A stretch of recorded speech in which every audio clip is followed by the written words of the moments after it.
to the reader. So, however, this is a reference to historical matter. What about when a trauma is rendered into fiction? Are we obliged to then preoccupy ourselves with factual matters? Like, was it really 50 days that Vartuhi walked through the desert, or 30? So should we worry about this kind of factual matters? Historical fiction is a genre which fuses an historical fact with creative writing. Thus, as a fiction, we are ultimately obliged as readers to be less preoccupied with the precision of less important facts, but rather occupy ourselves with the rendering of feeling and narrative form within a historical space. It is feeling and emotion that is emphasized here instead of fact. And it is in this moment of not being preoccupied with the fact or fiction of memoir, biography, or an historical text that we are able to immerse ourselves into the heart of matter. For sure, a lot of truth comes out also through creative writing, and not only through memoir or biography or other forms of factual writing or history. Antonio Arslan's Genocide narrative scholar farm belongs to a genre that mixes autobiography and biography, history and fiction, documentary and memory. The novel conjures that terrible time with a consummate art. Arslan adopts the tones of a third-generation teller of legends. As first, before introducing trauma, she introduces her grandfather, Yervan, an important physician in his adopted Italian hometown.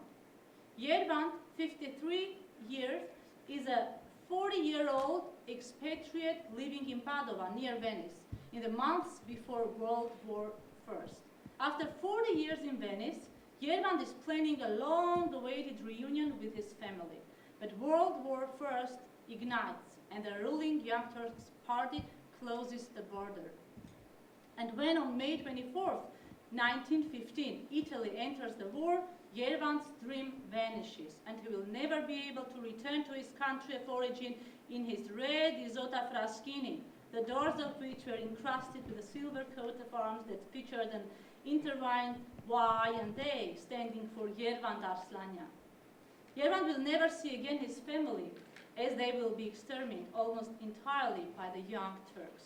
The large farm becomes the tragic scene of the massacre.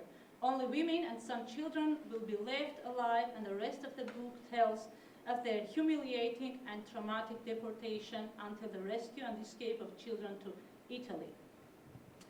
So here above, we as readers witness familiar historical narratives. Perhaps we share similar ones. Perhaps we have read first-hand accounts in books. So through the pen of the writer Antonio Arslan, the genocide is carried beyond its historical limits, slipping from the desks of historians and entering the minds and imaginations of ordinary people. Of course, when a historical event becomes literature, it is enriched with new shades, colors, new heroes are born, which are given names, are assigned identities, families are born, belonging to one nationality or to the other, that are placed in this or that social class. Here comes into play the literary fiction, and she waves the plot. Through a love story, a common conversation in the home or between neighbors, and through a description of a relationship between two individuals of two different nationalities, such as the Armenian and Turkish, or minorities, Armenians and Greeks, Antonio Arslan introduces the historical dimension to the story. A sentence from the prologue that was also put on the book cover reads, "My aunt always used to say," and this is the real photo of aunt, "when I finally had it with you, when you got too mean, I'm leaving. I'll go to stay with Arusiag in Beirut, with Uncle Zareh in Aleppo, with Philip and Mildred in Boston, with my sister Navart in Fresno, with Annie in New York, or even with cousin Michel in Copacabana. With him last, though, because he married an Assyrian." With this sentence, the author introduces the complex phenomena of the Armenian diaspora. So when a non-Armenian reader, through translation, completely ignorant of not only the essence, but also the existence of the Armenian genocide, buys the book for its literary value, while reading the above-mentioned sentence, asks himself, how can a single person, Antonia's aunt, have as many relatives around the world? So the answer will come after reading the book.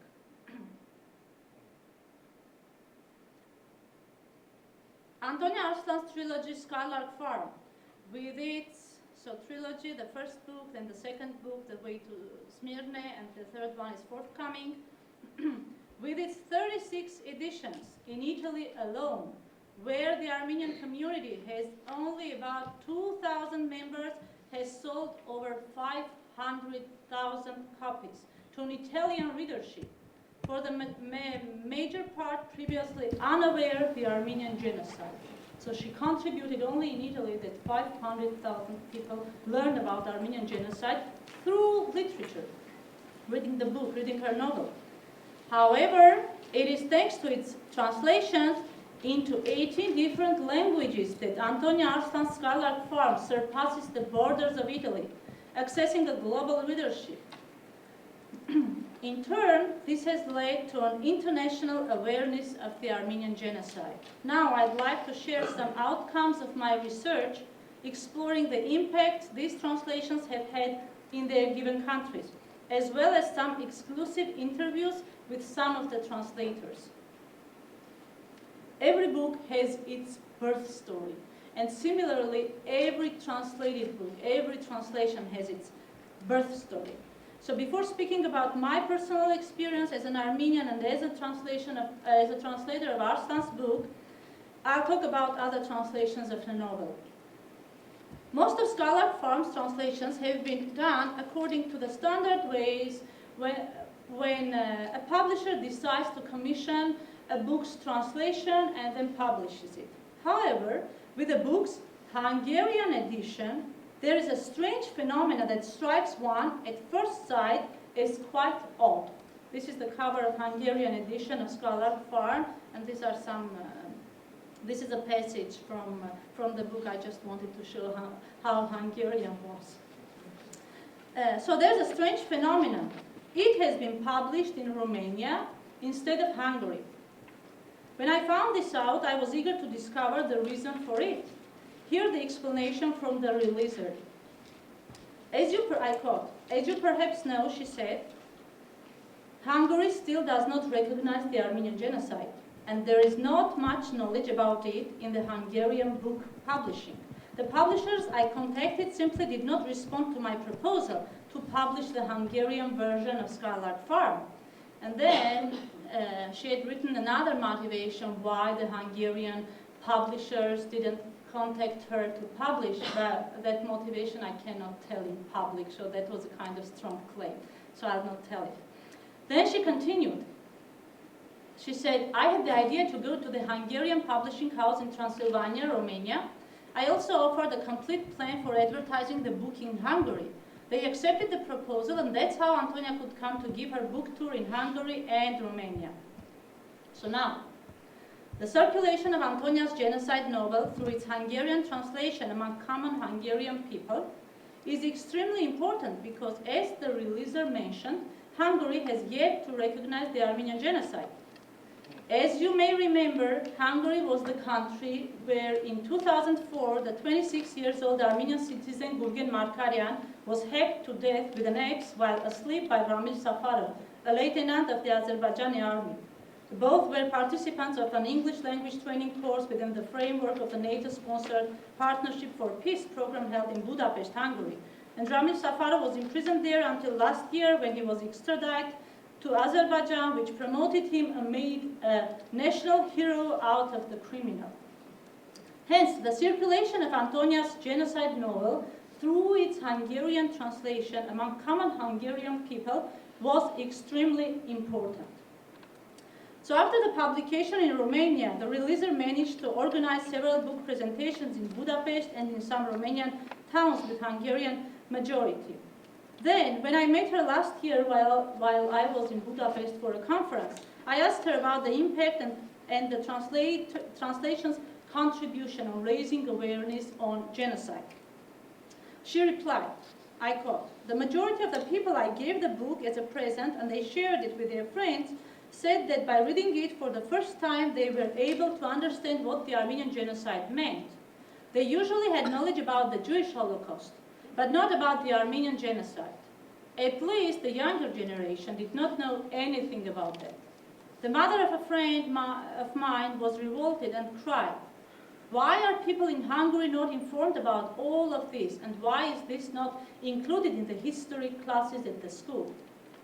What was extraordinarily surprising was her use of the word dream when speaking about her idea to publish the book in Hungarian. I quote, "When I met Antonia Arslan when she was presenting her book in 2004, I decided to let my Hungarian nation learn about this book," she said, "and my dream came true within 4 years. In June 2008, the book was released and presented for the very first time at the Budapest Book Fest."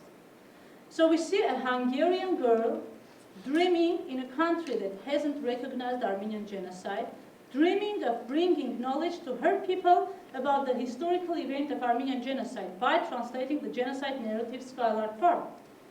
So once more we return to the former formula, narrative and translation as valid tools for raising awareness about a historical event. Then I had the chance to talk to Hilary Creek, who has translated into English a piece of Antonia's second novel, Road to Smyrna, and this evening we'll have a chance to read a passage from it, which for now exists in its entirety only in Armenian translation. So I quote what Hilary Creek, the English translator, told. "I'm a historian," she said, "with a special interest in the Middle East from 1890s on. As a social historian, I'm obviously interested in the life of ordinary people and find a rich source in the literature, drama, art, and music of that period. I researched bare facts, chronological history of the time, movements, and main characters before starting translating. But I was born into post-war London, when the city was in large part rubble. Rationing didn't stop till I was 6. The war was still very close. My mother, a teacher, had spent the Blitz finding and taking care of young kids who escaped from evacuations and returned to find nothing. So I had her memories. So she had done a kind of connection to the memories that she had about the trauma while translating another trauma, and this is very important. So then I had many friends who have had to flee from political persecutions, and I have long been interested and involved in human rights questions. So if anything, it was not one event, but rather a combination of first, second, and third-hand tales and memories that were my points of reference while translating." I'll skip. So I had a chance also to talk to a Japanese reader of the novel. She's what she has written there. I asked her to write some lines, and she was very kind. She wrote because I wanted to see how Japanese people were writing. And she said that thanks to the novel, she learned about the Armenian genocide. So thanks to the Japanese translation of the novel.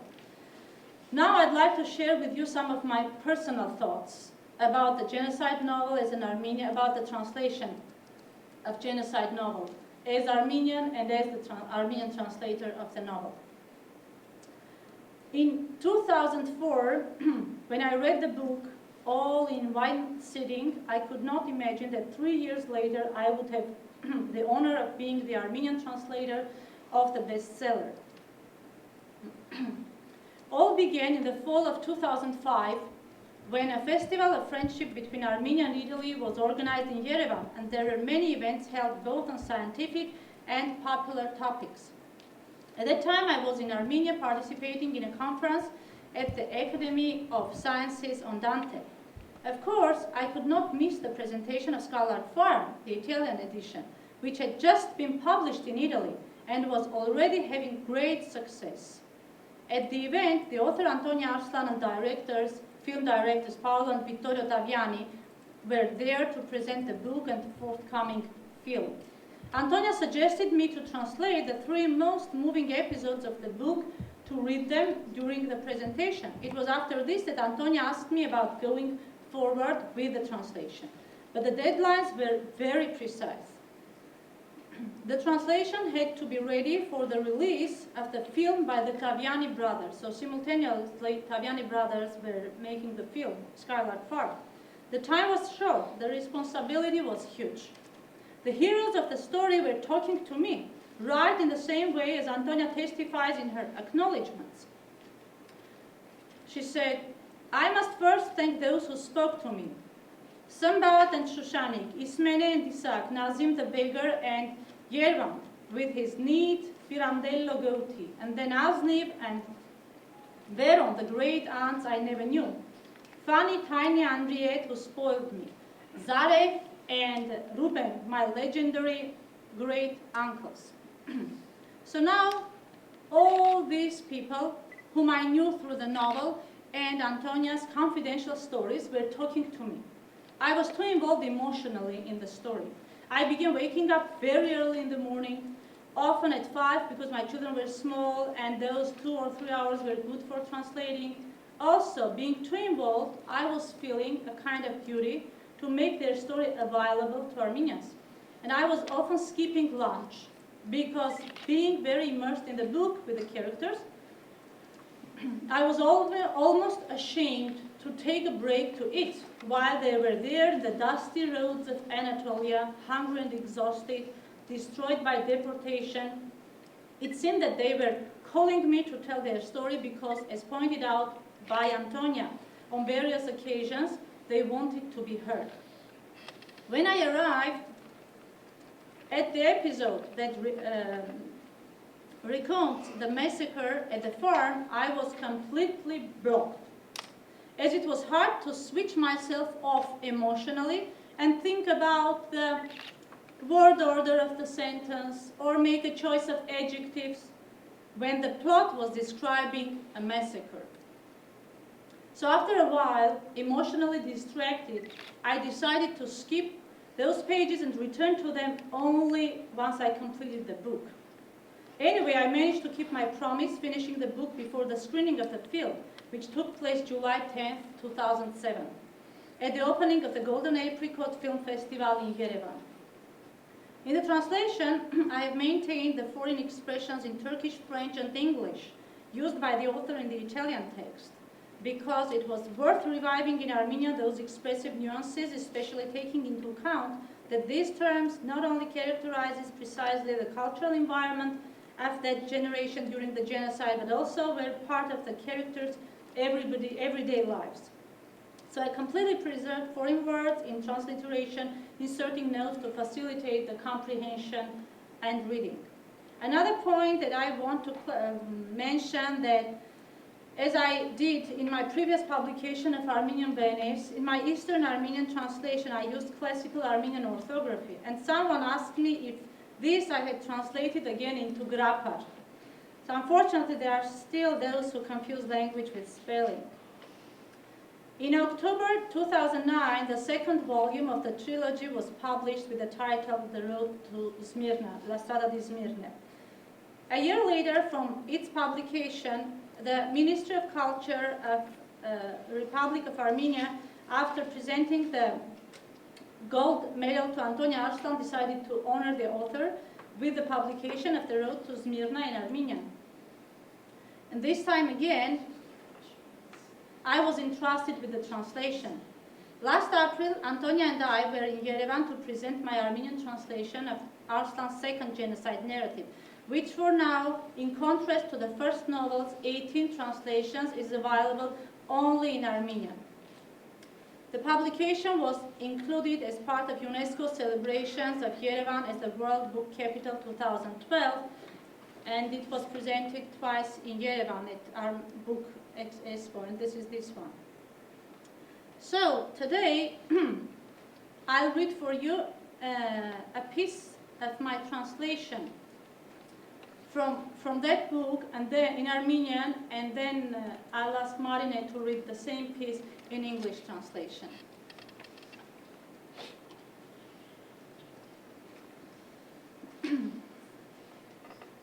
Անցավ մի քանի ամիս։ Մի գիշեր արևածագին, երբ մութը դեռևս չէր ցրվել, դրան արագ եւ նյարդային մի թագոց արթնացրեց Իսմենեին։ Տարօրինակ էր, չտագնապեց, հասկացավ, որ դրսից թակողը կին կլիներ։ Այս ժամին թափառող ձախորդը կամ փախստական է, կամ էլ անառակ, մտածեց Իսմենեն, որ լավ էր ճանաչում այդ երկու տեսակներին էր, և զգուշորեն բացեց դուռը։ Դիմացը ելավ շորերի մեջ կոլոլված մի ուրվական, խիտ քողն աչքերին, բայց լաթերի տակից դուրս էին պրծել տարօրինակ, գունավոր ձեռքեր, այնպես, որ նույնիսկ փորձառու Իսմենեն չկարողացավ հասկանալ ինչն ինչոց էր։ Դու հույն Իսմենեն ես, հարցրեց ուրվականը շշուկով և պատասխան ստանալուն պես արագ սողոսկեց տուն ու հետևեց դռանը հևասպար։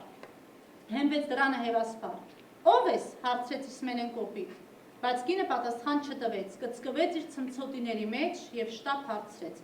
Գուցե քեզ մոտ է իմ զավակը։ Իսմենեն կարծես թե որբերից մեկի մայրն էր, որ փրկվել էր և այժմ հայտնաբերել էր, որ որդին կենդանի է։ Երբեմն պատահում էր ու ասաց.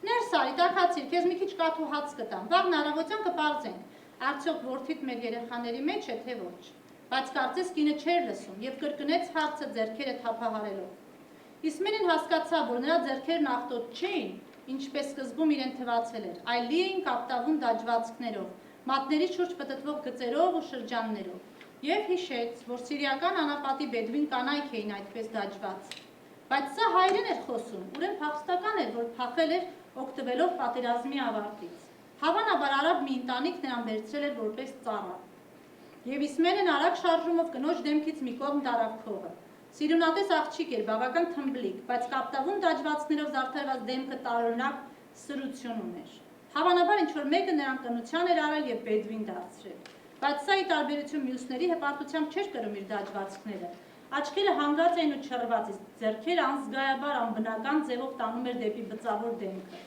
Իսմենեն սկսեց անհանգստանալ։ Այս կինը վստահորեն ինչ-որ տեղ ամուսին կունենար, որը հավանաբար նրան կհետապնդեր, իսկ Իսմենեն խնդիրներ չէր ուզում ունենալ։ Կինը ուժով բռնեց Իսմենեի ձեռքն ու նորից կրկնեց. Որդիս քեզ մոտ է, գիտես շատ փոքրիկ է, բայց պինդ, կդիմանա։ Եվ հանկարծ արձակեց ողբագին մի ճիչ։ Իսմենեն կրկին նայեց նրա դեմքին և դաջվածքների տակից երևաց շիկահեր վարդուհին, այն աղջիկը, որին Շուշանիկը փոխել էր ռուբին տալով քուրդ առաջնորդին, որը ցանկանում էր նրան առևանգել տեղահանության սկզբում։ Մինչև և անապատի մի բեդվին ընտրել էր նրան և փրկել կյանքը, բայց ոչ գիտակցությունը։ Վարդուհին պատերազմի ողջ ընթացքում հարսնացուն ու ծառան եղավ բեդվինի, որը նրա վրա դաջվածքներ անել տվեց իր սեփականությունը դարձնելու նպատակով։ Վարդուհին շատ էր աշխատում և ամուսնու գերիշխանության տակ էր, մինչև որ 1918 թվականի նոյեմբերյան մոխրագույն մի օր մի անցորդ վաճառական բերեց պատերազմի ավարտի լուրն ու ավելացրեց. Այժմ հայերը կարող են տուն վերադառնալ։ Ովքեր, մեռելները, հարցրեց տանտերը մատնացույց անելով կնոջը, որը կարծես ոչինչ չէր լսում, բայց այդ նույն գիշեր Վարդուհին գաղտագողի, թերևս ուրվականի նման վեր կացավ, վերցրեց մի քանի լատ, մի քանի շիշ ու հաց և անհետացավ խավարում։ So now I'll ask Marine to read the piece in English, and then I'll go on. Please, Marine. Some months went by. One night, in the darkest hour before dawn, Ismene is woken by a hurried, anxious knocking on the door. Strangely enough, she is not alarmed. She is sure it is a woman out there knocking. Some unfortunate soul wandering around at this hour, a fugitive or a prostitute, she thinks, knowing both categories well, and she cautiously opens the door. There appears before her a bundled-up ghost, face concealed by a veil, a bundle of rags and tatters from which emerge two hands of a strange color that even Ismene, with her vast experience, cannot recognize. Are you Ismene the Greek? Asks the ghost in a whisper that is hardly louder than breath, and, at Ismene's nod, slips hastily in and leans back against the door, panting. Who are you? Ismene asks brusquely, but the woman does not answer, just wraps herself tighter in her rags and asks hurriedly, Perhaps it is you who has my son. Ismene immediately thinks she must be one of the orphan's mothers, who has somehow survived and discovered she still has a child. It has happened sometimes. And she answers, Come into the warm, you can have some bread and milk, and tomorrow we'll see whether your son is here among our children. But the woman doesn't seem to hear her, and she repeats her question, waving her hand around. And Ismene realizes that those hands aren't dirty, as she'd first thought, but are covered with light blue tattoos, lines and circles, winding around the fingers, and she remembers that Bedouin women in the Syrian desert are tattooed like that. But this woman is speaking Armenian, So she must be a fugitive who has escaped, taking advantage of the end of the war. She must have been taken in as a slave by a Bedouin family. With a quick flick, Esmina removes the veil from the face. It is a young woman, plump, with a strangely sharp face that is almost covered in bright blue tattoos. Someone must have married her and turned her into a Bedouin woman. But this woman doesn't wear her tattoos with pride. Her eyes are expressionless, staring, and she keeps rubbing her hands over her scarred cheeks in a natural, mechanical gesture. Ismina begins to feel a bit worried. There must be a husband somewhere who is probably looking for her, and Ismina doesn't want any trouble. She has to put the children's welfare first. Well then, how did you get here? Who sent you to us? Ismina and Isaac are content in Smyrna the beautiful. The authorities leave them in peace, and above all, this is certainly not the right time to make the wrong move. The woman seizes Ismina's hand and repeats, "Have you got my child? He's very small, but you know, he's robust. He'll make it." And bending over, she makes a cradle with her hand and begins rocking back and forth, singing a lullaby with a bitter, heart-rending melody that Ismina has never heard before. "You see," she said, "he hasn't lost that much weight, but I have no more milk." And she suddenly bursts out into a loud wail, and Ismina looks again at her face and under the tattoos recognizes Vartuhi, the blonde girl, the one who was saved by Shushanik when she offered the famous ruby to that Kurdish leader in exchange for the girl he was trying to kidnap, right at the start of the deportation. But Vartuhi was too blonde, too beautiful. A few days after she so narrowly escaped being kidnapped, she was raped by a group of soldiers and left pregnant. And then they lost touch with her. Shushanik, Azniv, Veron, and the children were too caught up in their own struggle for survival to have time to look out for others in the caravan. Vartuhi gave birth, alone, in a bush, and no one noticed her, and no one waited for her. So she joined another caravan when it passed nearby a few days later and arrived in Aleppo with all the other poor women. But it was unlucky, and it was one of those forced to continue with the long journey to its final destination, Deir ez-Zor, in the Syrian desert. Vartuhi squeezed her breast to find a little milk, but she'd been eating only grass, and the child died on the road. She continued to cradle and sing to her baby long after he'd starved to death, and they had to tear him from her arms. A desert Bedouin chose her and saved her life, but not her reason. Throughout the war years, Vartuhi was wife and slave to this man, who had her tattooed to make her more safely his, because he was a good man and wanted to give her other children who would erase the memory of her first. Vartuhi worked a lot and was totally under her husband's control, but she needed to be allowed to sing her lullaby.